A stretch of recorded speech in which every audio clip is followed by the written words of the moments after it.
This is war.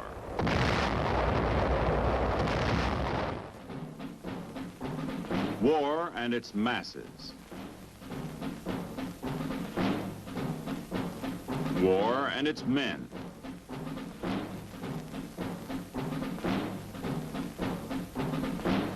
War and its machines.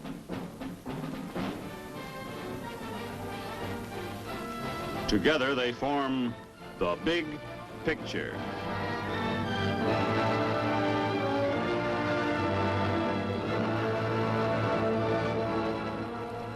Welcome to The Big Picture. I'm Captain Carl Zimmerman. The Big Picture is a report to you from your Army, an Army committed by you, the people of the United States, to stop communist aggression wherever it may strike. The Big Picture, during the next 13 weeks, will trace the course of events in the Korean campaign, with first-hand reports from our combat veterans and film taken by combat cameramen of the Army Signal Corps. These are the men who daily record on film the big picture as it happens, where it happens. Today, the big picture brings into focus the first 40 days in Korea. It was the beginning of the fighting there, when every ridge was a heartbreak ridge. Let's go back to June 1950, when our troops felt the first thrusts across the 38th parallel. The story is best told in the language of the soldier who was there.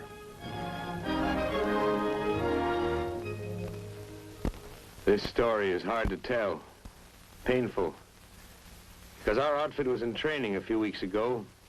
Some of the boys who were with us aren't around anymore. They were good men, good soldiers.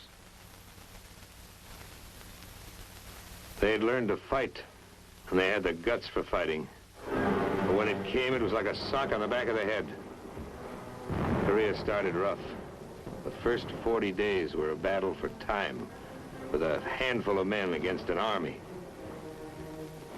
Yes, they were good men, good soldiers. And no story of the Korean War can be told without saying first how well they fought against great odds.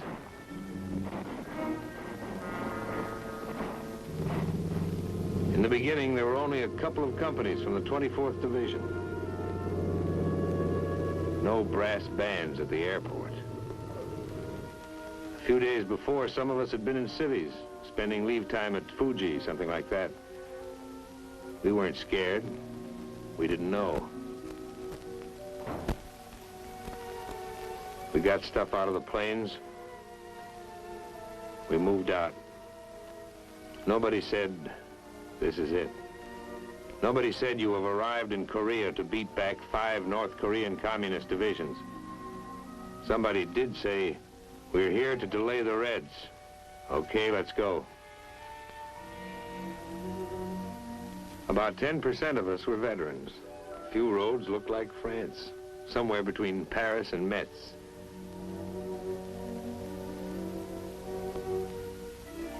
Mostly the soldiers were young, no battle experience. They smiled a lot. They made the whole lot of us look like good-natured Yanks, glad to see a new town. Now, some of these boys enlisted to travel. But whoever sees travel posters about Korea, relax, come to the land of the morning calm.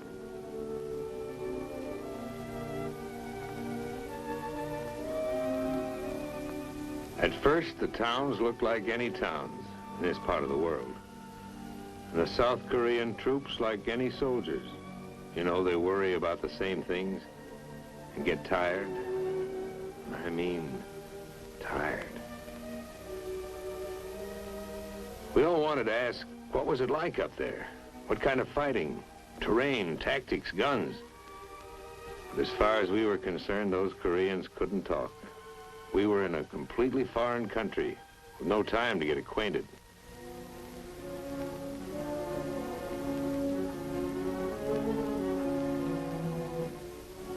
They emptied a town, hardly a thing left.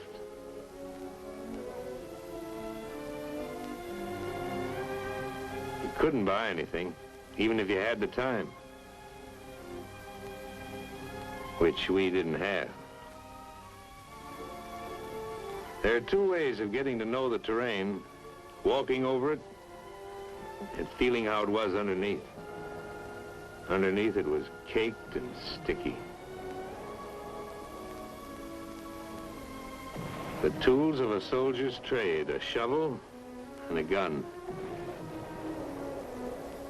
We had small stuff with us: machine guns, some howitzers.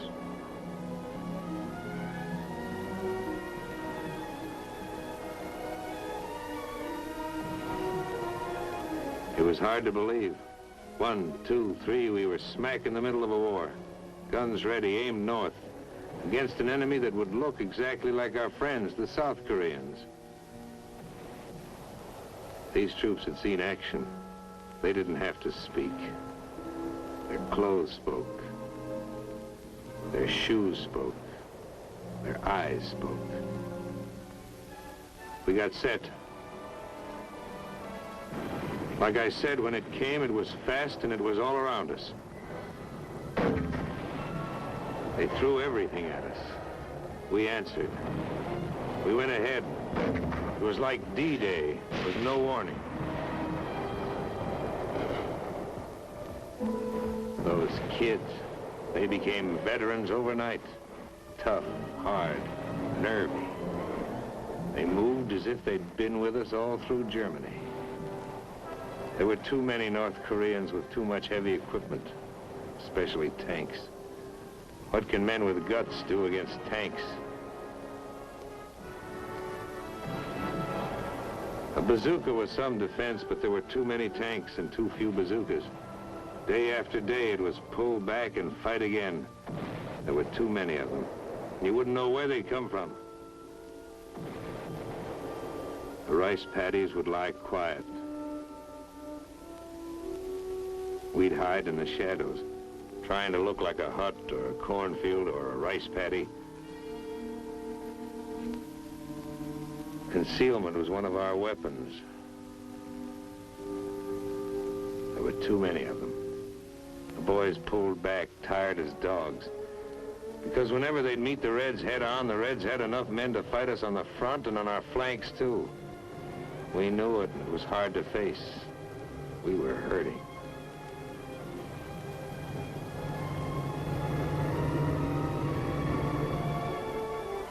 Kids would drag back so beat up they couldn't be expected to fight for at least several days. Instead of a week at a rest area, we grabbed an hour anywhere.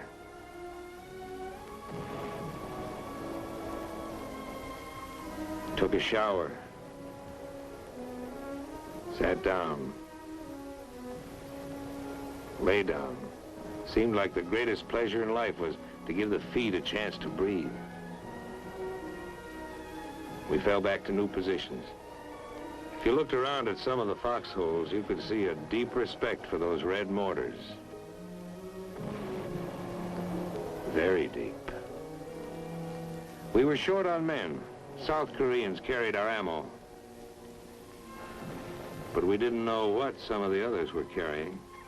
Turned out that many of the silent refugees filing along the South Korean roads were North Korean communists in disguise. They'd sneak through our lines and fight us from behind. We caught some, but infiltration caused plenty of casualties. We were going to watch the refugees more carefully from now on.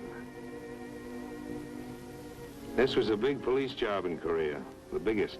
The attack was full-size, had to be stopped. The United States Army, a small part of it, was here to help. There'd be men in other uniforms fighting with us soon. The whole world had seen this. Knew what the score was. Up near the guns, the score was against the enemy. They were losing points, losing time.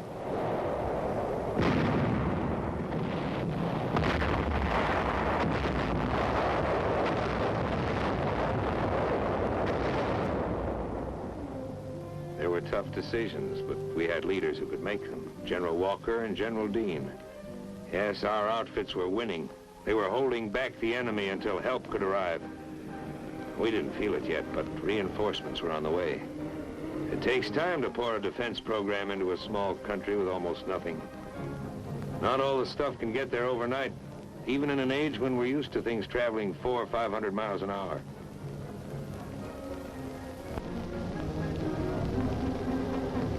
Oh, we needed tanks and jeeps soon. If some of the boys at the front could have heard the winches grind at the port, that would have been sweet music. And if something, television maybe, could have shown us the soldiers who were going to fight with us soon, maybe it would have been easier. As it was, the outfits in the foxholes needed every half-track and howitzer and tank they could get, and more, and the men to go with them.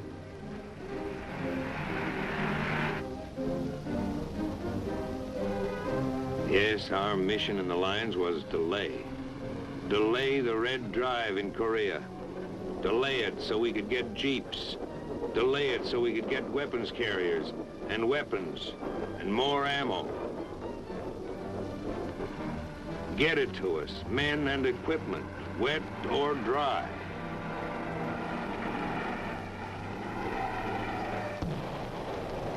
Because it was still rough going for us. And it would stay that way for months, maybe longer, until enough men would be in Korea to strike back. Yes, it was Operation Delay.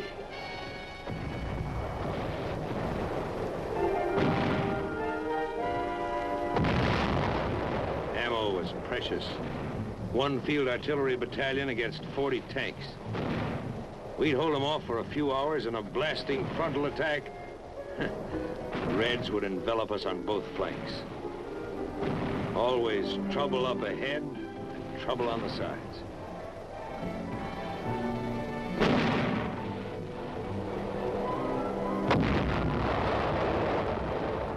We drew back south of the Kum River, burned our bridges behind us.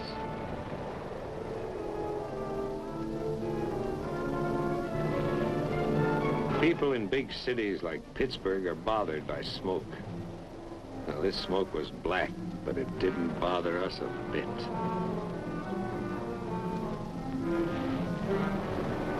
Yes, smoke can look good when it's where you want it. There were plenty of times when the smoke was too close.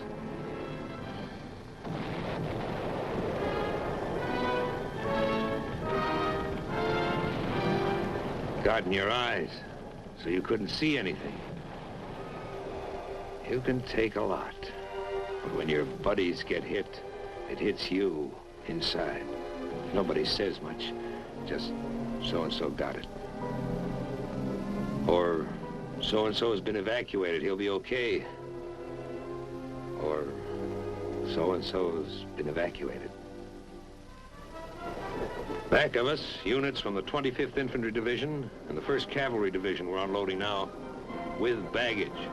All of it first class, urgent. The tanks were light jobs. They sped north where they were most needed. Smaller than the Russian monsters, but still a wonderful sight. Nothing was too good for a tank in this territory.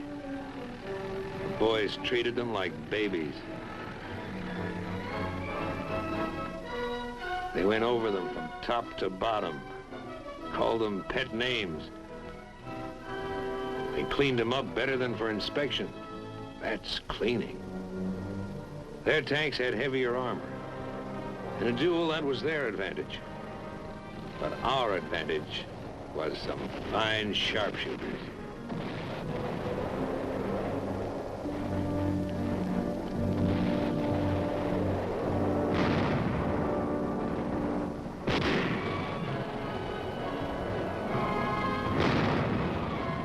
They had giants. We had giant killers.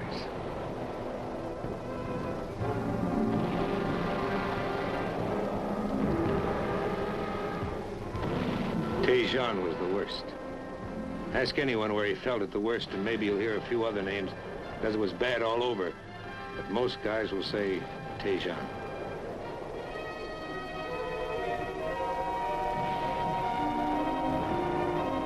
Some places we were just outnumbered, but in Tejan we were outnumbered outgunned, out-tanked, and outflanked.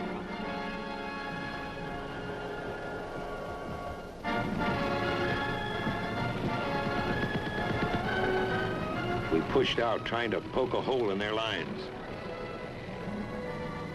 No go. We tried another direction, but at the end of every road leading out of Daejeon, there were thousands of North Korean troops, plenty of T-34 tanks. It got kind of confusing. There was one hot day, 100 degrees, where we just sat. There was no place to go. It was war, not the way it is in the movies. We were all tired, including General Dean. Flank attacks had cut every escape route. We gassed up, ready for a move. We were supposed to hold this hot town for 2 days. We held it for 3. It was get out or be trapped in Daejeon. We got out. We fought our way out. General Dean stayed behind. He may still be there.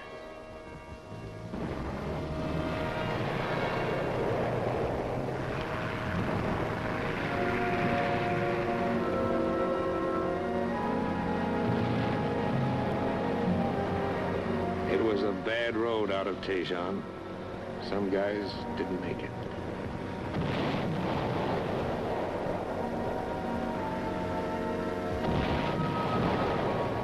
Daejeon was burning, a dead town.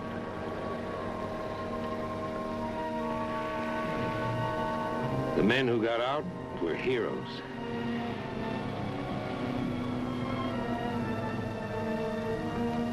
The men who didn't get out they were heroes. There's no better word.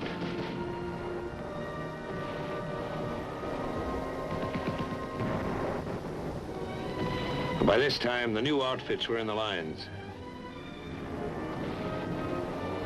Fresh, ready to shoot. Everything set just right. Nice to hear the steady crump of your own mortars. Even nicer to hear the howitzers slamming them out. Together, they're terrific.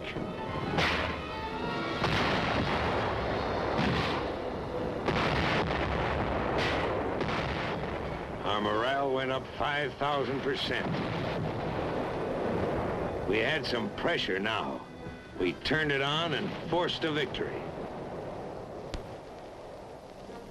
At a time like this, frontline chow tasted better than pheasant under glass.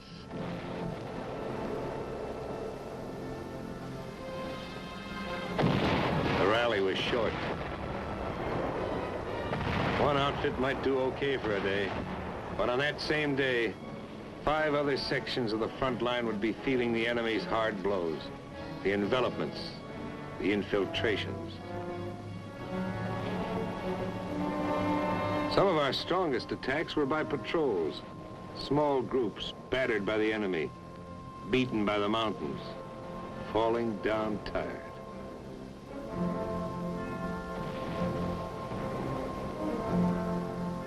After climbing over half a dozen mountains, it made you more tired just to look at them. Felt like the bear who went over the mountain and saw another mountain. Getting anywhere in Korea was back-breaking work. You did it the Korean way, slowly. You were the bulldozer. No push-pull, click-click up here to throw a bridge across a stream in 4 or 5 hours. Every rock added up. Even the little ones. You worked 2-3 days to put an outfit on the other side of a stream.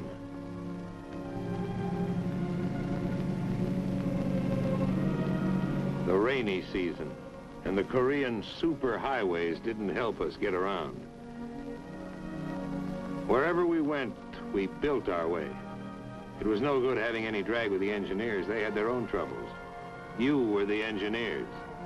In this battle, you did everything. Build, fight, hold, pull back, and destroy.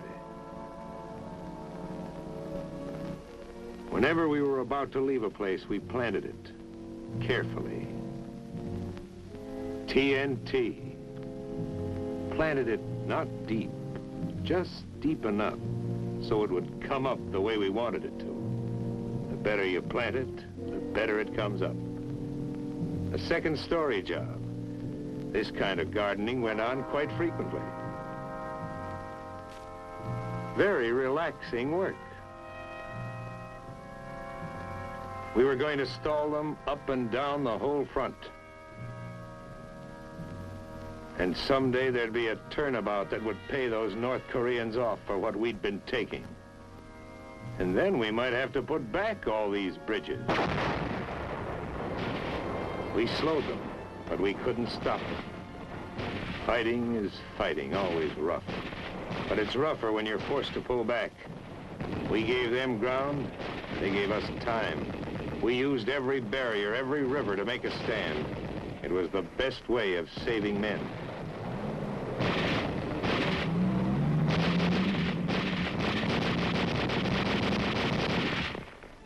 They beat us back to the Naktong, but we got there early enough to make it across.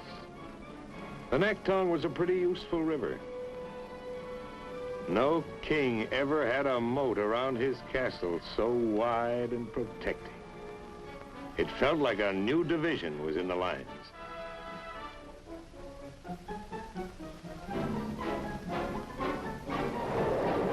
Plenty of outgoing mail went across the Naktong River.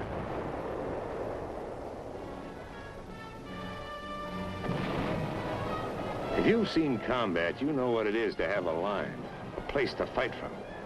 Well, for the first time in this Korean business, we had something we could call a line.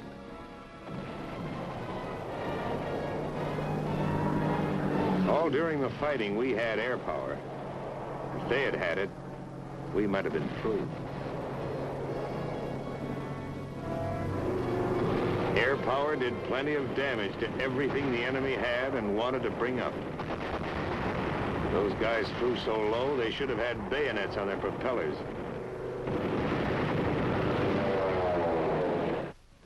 In a corner of Korea, a little bigger than a beachhead, we dug in, built a village of foxholes.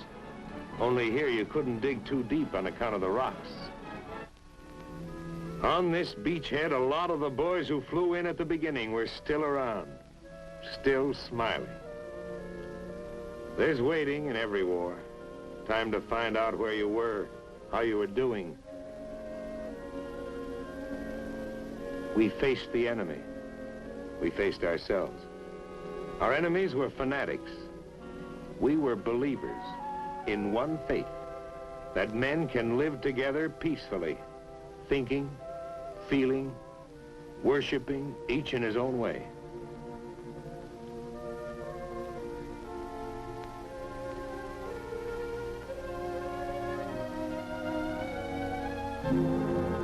You couldn't think about anything for very long when you were planning new moves, new delaying tactics. We pulled down the bridges. We wrecked the roads. The steep hills around us were rugged. We made them more rugged for the enemy.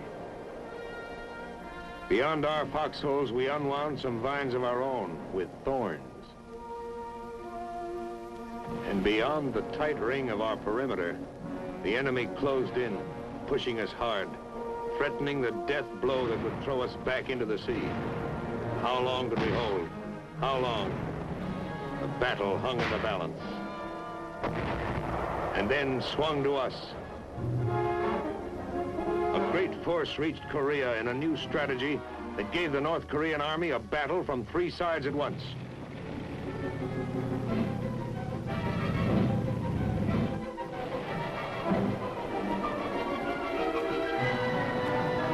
Replacements, new units, lively, ready for business. They stole along the hills, slipped up the ridges, looking for a soft spot in the enemy's hard shell.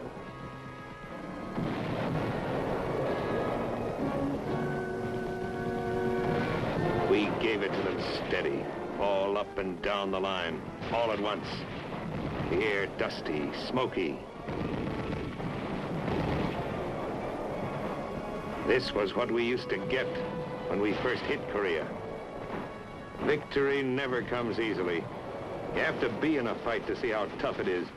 See how in an attack, guys stumble back, needing others to look after them. Always plenty of trouble.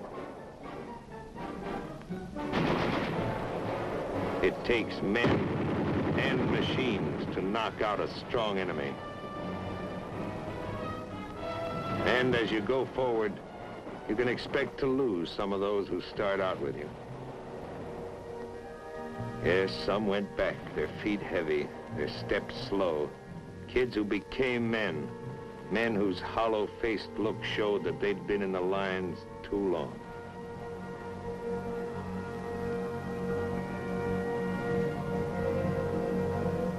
You can't count on a straight road to victory.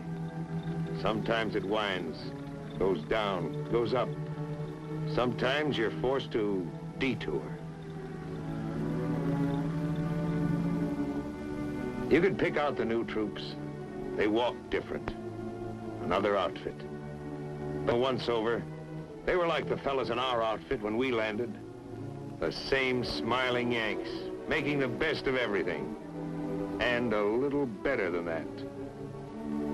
We battled for time in Korea and won. We had the right men. Good men. Good soldiers.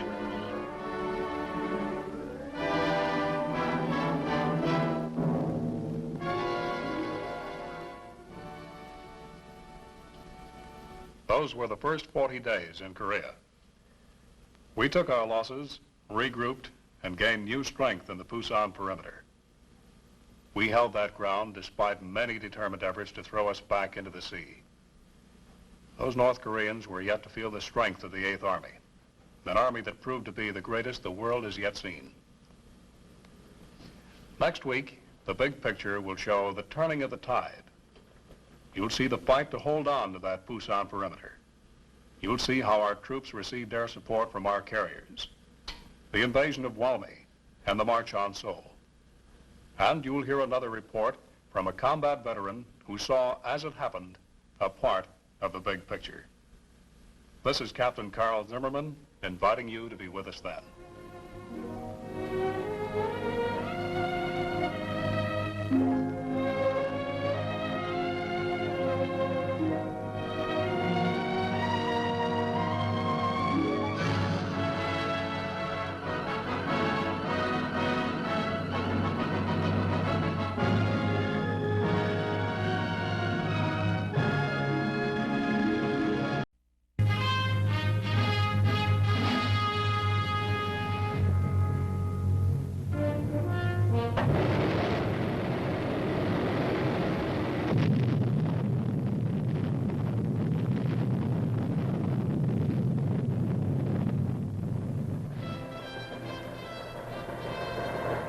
Today, the latest weapons, coupled with the fighting skill of the American soldier, stand ready, on the alert all over the world to defend this country, you, the American people, against aggression. This is the big picture, an official television report to the nation from the United States Army. Now, to show you part of the big picture, here is Sergeant Stuart Queen. Americans have traditionally responded to the needs of friends in trouble. And in Korea, a country torn apart by war, our soldiers are lending a helping hand. A gesture which started as an informal assist has mushroomed into a big organized program for the rehabilitation of certain areas of Korean life. Armed Forces Assistance to Korea, or as it's generally known, AFAC, is an American Army project which is destined to become a living monument of friendship between peoples.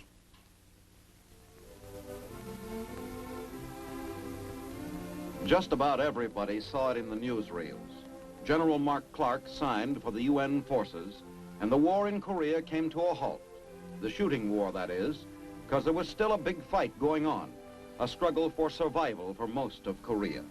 The grim tragedy of war was plainly written on the face of that nation, and being a soldier with the UN forces, you just couldn't help but be moved by all the suffering, hardship, and poverty. It was pretty obvious that these people needed help, and plenty of it.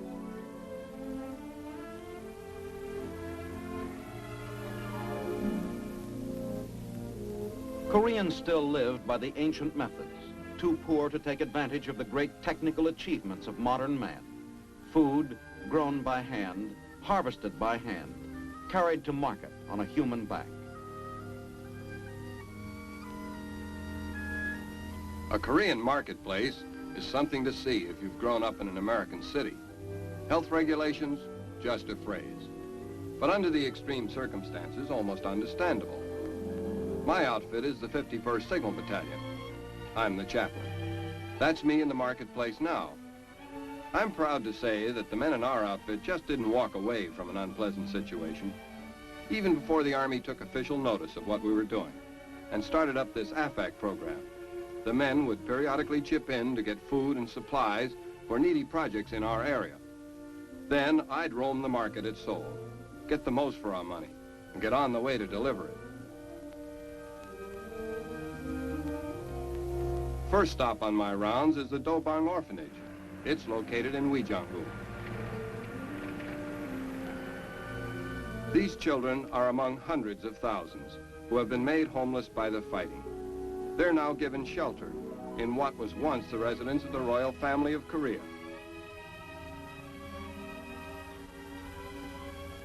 Mrs. Won Hun-young, wife of the director, helped stack the gifts on the porch of the inner court building.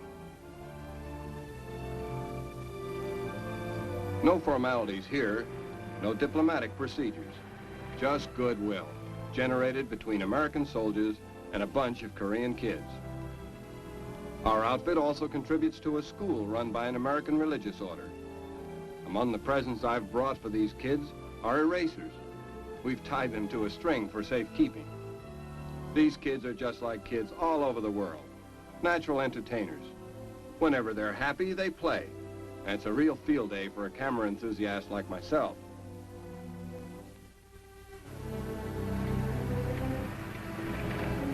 My next stop is the Seoul Sanitarium and Hospital. I can hear the kids ringing the bell as my Jeep makes its way up the hill. The children here are rather young. Most of them left homeless at very early ages, never knowing the love of a parent. And we soldiers feel that whatever we can do for them is little enough.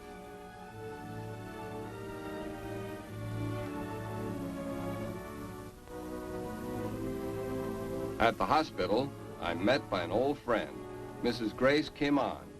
She's supervisor of nurses training. Writing tablets were what they asked for last time I was here, and I'm happy to be able to bring them this visit. Soap is another urgent item. The efforts of the chaplain and the men of the 51st Signal Battalion represent spontaneous efforts on the part of our soldiers to aid Koreans. All over the country, they were giving aid and assistance on their own time, especially to the children. Children who had never known kindness. Children who had never had a home. The United States Army took notice of the situation, and late in October 1953, these children began to have a future. Their future was officially called the Armed Forces Assistance to Korea. By the time I got to walk into headquarters to find out if our company's project had been approved, AFAC was a lot more than just a little informal philanthropy. Army units throughout Korea were reporting the need of construction in their area. The local Korean communities would organize themselves to provide the labor on a voluntary basis. And we'd provide materials and equipment. Big stuff that was hard to get, like trucks and bulldozers, plus technical advice. The only stipulation from 8th Army, who administered the program, was that nothing could interfere with combat readiness. This was a chance to help in a way that wasn't just a handout. Take that building. Looks like a shack. but it happens to be packed full of medical equipment. It's a dispensary, project of the boys of the 40th Infantry Division. Other outfits were rolling too. This is what Lieutenant Colonel Morris had to say when the 4th Signal Battalion got started on another project. It is with pleasure indeed that the men of the 4th Signal Battalion take on the task of building new facilities to this Jade Civilian Hospital.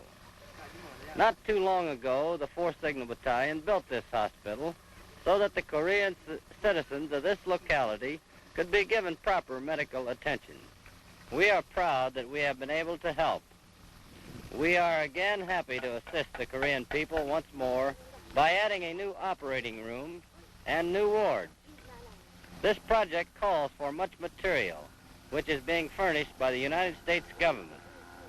The men of the 4th Signal Battalion, 10th United States Corps, will do the construction work assisted by Korean civilians. Together we will build a more efficient and useful hospital. Now I'd like to introduce Dr. Kim, head of the Jade Civilian Hospital. Dr. Kim. Dr. Kim Bong-mo doesn't speak any English, but the translation of his remarks foretell mutual understanding and trust. This hospital for Korean medical patients is a wonderful gift from the people of the United States. I'm very happy to thank Colonel Morris, commanding officer of the 4th Signal Battalion, for the fine job his men are doing in building this hospital. I thank the 10th Corps Civil Affairs Office and the people of the United States. AFAC projects mushroomed as requests for assistance poured in from the small communities. These opportunities for self-help were eagerly seized. Children contributed a great portion of the labor, handling hundreds of pieces of tile which would form the roof of their badly needed school.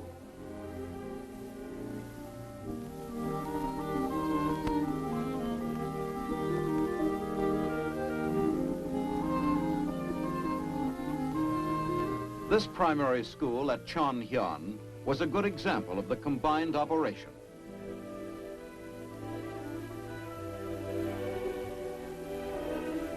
Lumber and many kinds of technical assistance were donated by the men of the 48th Field Artillery Battalion.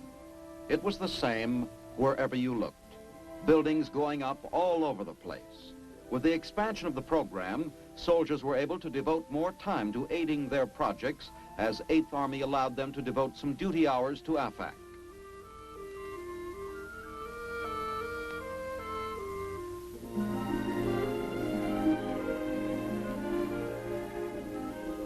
This interest was bringing new hope for thousands of kids who just a short time before had been told by the communists that Americans eat children and that the food and candy are poison. These were children who had recently lived in caves and shipping crates and whose only food was begged, stolen, or found in garbage dumps. Each completed project was helping to raise this nation from the depths of poverty, giving a people strength to resist the nearby communist plague which feeds on adversity. An early challenge to the full resources of the program came when a devastating fire swept across the city of Busan. The blaze raged for 3 full days. It laid waste to the commercial heart of the city and left more than 30,000 homeless. A special provisional staff section of the Busan military post was organized, and with almost $2 million of AFAC funds made available, the work of relief, rehabilitation, and reconstruction began. Outfits like the 453rd Engineer Construction Battalion, 84th Engineer Battalion, and the 24th Infantry moved right in with heavy equipment and highly specialized construction personnel. Republic of Korea engineer troops, augmented by infantrymen from ROK divisions, did the actual construction. And one of the most amazing aspects of the undertaking was the rapid training of nearly 2,000 troops in the fundamentals of Western-style building methods, including prefabrication.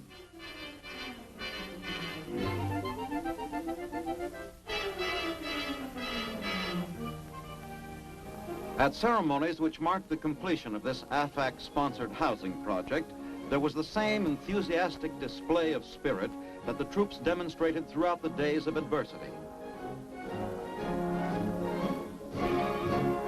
A high point of the occasion came when the key to the project was turned over from the ROK Army builders to the Pusan military post. The project eventually was turned over to the City Housing Authority, which placed the units out for rent and sale.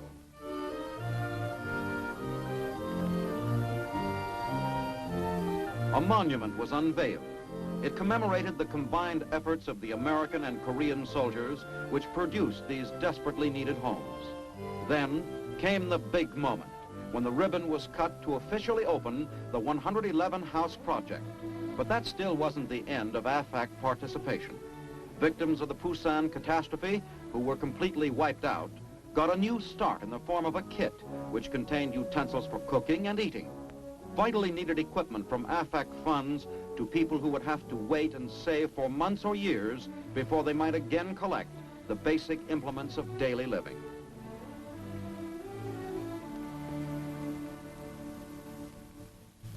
But there were other projects in work around South Korea. Community plans were being completed at the rate of 60 a month. Most of them small local jobs involving a few men and a small amount of money and material. But some, like this reconstruction of the City Hall of Daegu, were of larger proportion. This combination of American planning and materiel and Korean spirit and labor brought together under the AFAC program was proving to be one of the fastest methods of economical reconstruction and rehabilitation seen in modern times. A little was being made to go a long way. Much attention was given to the basic industries. At Seoul, a tile plant came in for a share of assistance. This plant is one of the largest producers of roof tile in the area, and through contact with our program, their output has been improved and increased. For centuries, they have been making the tiles the same way, simply mixing the clay and putting it out into the sun to dry.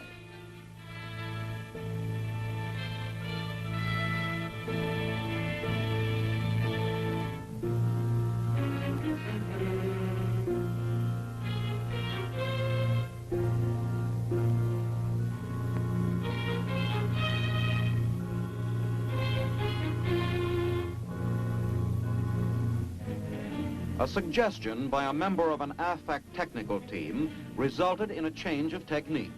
Now, the tiles are kept wet as long as possible. This curing process has resulted in a greatly improved product. Less breakage, less tiles needed for each job. A long-range project is this pipeline, which will tap new water supplies for the city of Seoul. It'll take 3 years to complete.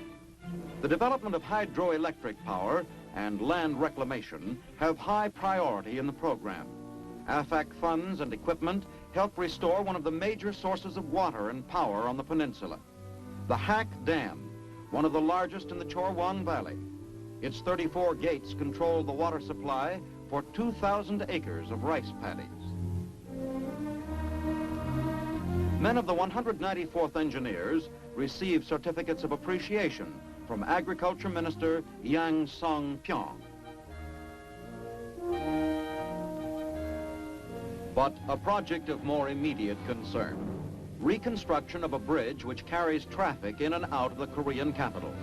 The daily rumblings of military and civilian vehicles have caused the structure to become unsafe. A pontoon bridge is strung across the Han River to drain off some of the traffic load.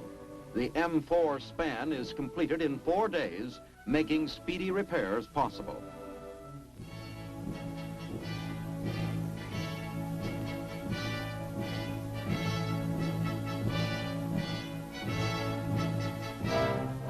At the engineering school of the Army of the Republic of Korea, U.S. Army Senior Advisor, Lieutenant Colonel Robert Ellis, conducts a briefing on the immediate problems which will be taken care of through the AFAC program. The colonel illustrates his lecture with photographs of overcrowded conditions in schools and homes. He stresses the necessity of coping with conditions, yet staying within the limitations of the amount of money appropriated. He explains the methods the school used to produce an experimental structure which it is hoped will be the answer to increased building activity. Using common native materials, it is possible to produce the structure with a minimum outlay of actual cash. At the site of the Kim Hae project, more than 4,000 children who attend the school do their part toward making the experimental structures possible. While the girls operate a handmade pile driver, the boys become a human conveyor belt to carry the crushed rock.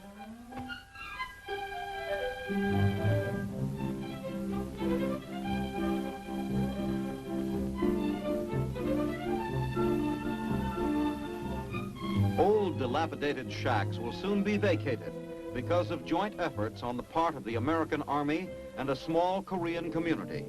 The new buildings next to the old school are being constructed by parents who have come in from the rice paddies. These buildings are designed to go up in sections using standard material. Their size is determined by the immediate demand for space. This first building to be erected from the experimental plans contains 6 sections. It was put up by students of the ROK Army Engineering School under the guidance of their American advisors. More of these will follow, all from the same basic plan.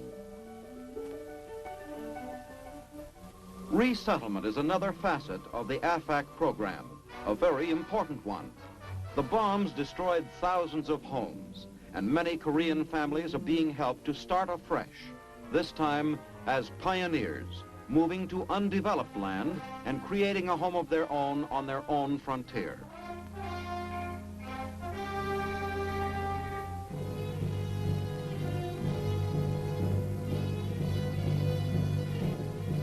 These people have moved many times in the past few years, each time hoping it would be permanent. But this move promises to be all they expect. Their destination will be to a place they can call home.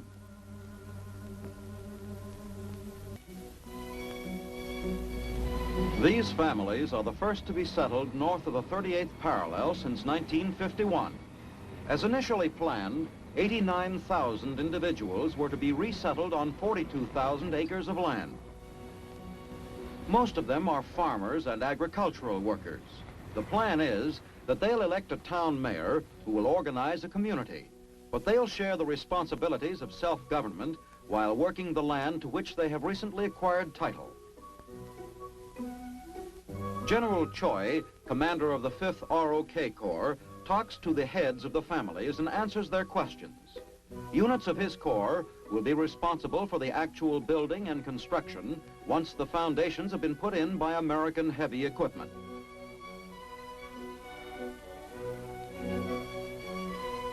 Responsibility for the entire project rests with the U.S. 9th Corps, and their headquarters and the site is visited by General Maxwell Taylor.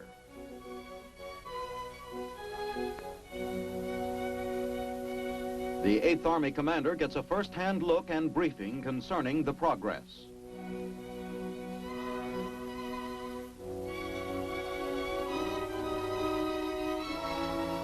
This first town to be resettled north of the 38th parallel will be called S1E8.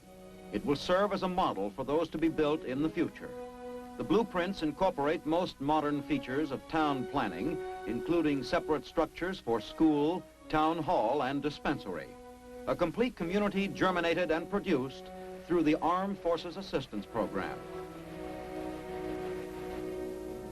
It was the 22nd Signal Battalion that first became interested in us. During the early reconstruction days, they contributed much of the funds which started Sumyang University back on the road to usefulness. Being a native of nearby Seoul and a student at the school, I watched the college take shape once more. You see, it had been looted and dismantled by the communists.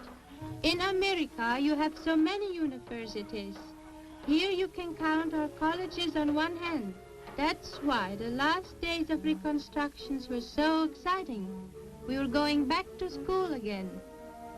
Once the carpenters were finished, students filled the campus. There are 900 of us from all parts of the Republic of Korea.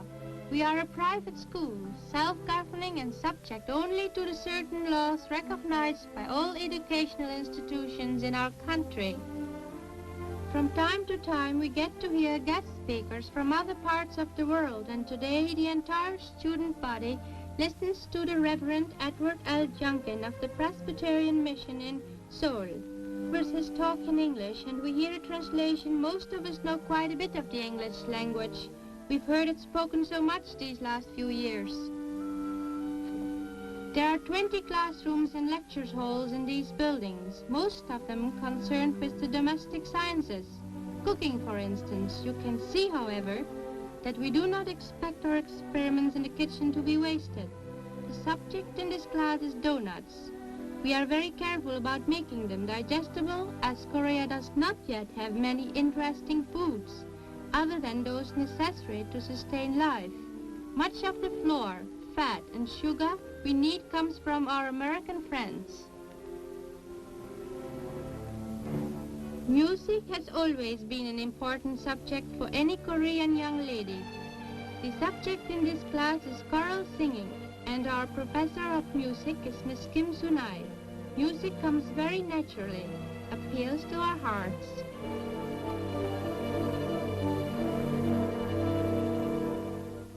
For cerebral activity, we have newly added courses in laboratory subjects such as chemistry. This is a subject which will lead to postgraduate employment for many of the girls. They will later become doctors, nurses, and technicians of many kinds. Biology is another modern course which greatly interests us. We get a great deal of fun in using the microscope and learning the nature and structure of things, the secrets of life. There are periodic meetings of the faculty, presided over by Miss Im Chul-soon, president of our college. At the present time, the university offers only one degree, Bachelor of Arts, but soon we will be able to study for other degrees. Athletics in Korean girls' school is quite different from anything Americans are used to seeing. In the West, the principal function of sports is a muscle builder or a contest. Here the emphasis is on building dignified posture and proper carriage. Perhaps someday the benefits of these classes will be evident, but somehow it is difficult to think of future benefits when there is so much walking to do. Another part of our athletic program concerns ballroom dancing. Our teacher explains the basic steps, then we practice, using each other as partners.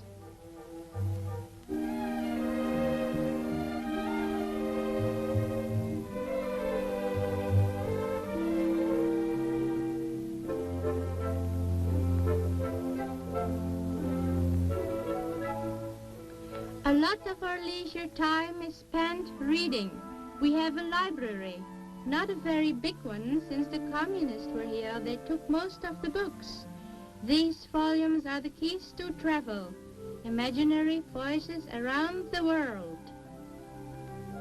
The pulse of our institution is the bulletin board. Our grades are posted here, along with any information considered useful. About 100 girls live in the dormitory, and almost any days after classes, you can hear the bounce of the ping pong ball. This game is becoming one of our most popular sports.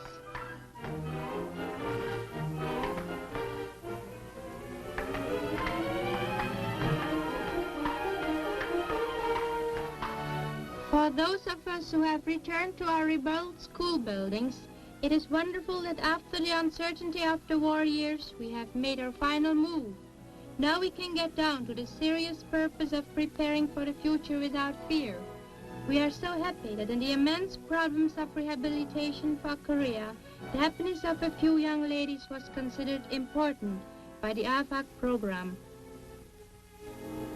AFAC continues to lend its helping hand to a nation on the rise, giving equipment and encouragement wherever it is sought and justified, taking into consideration the needs and hopes of the individual, no matter what his or her position. American soldiers in Korea have extended their hand in friendship. They've risen to the challenge, the second challenge, peace in Korea.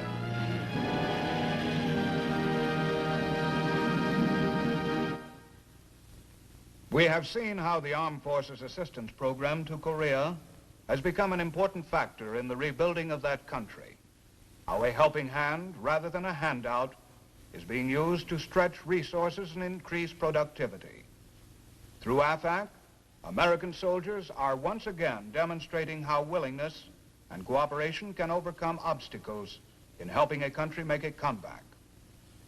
Now, this is Sergeant Stuart Queen, inviting you to be with us next week for another look at the big picture, the United States Army in action. The Big Picture is a weekly television report to the nation on the activities of the Army at home and overseas. Produced by the Signal Corps Pictorial Center. Presented by the U.S. Army in cooperation with this station. You can be an important part of the big picture. You can proudly serve with the best equipped, the best trained, the best fighting team in the world today, the United States Army.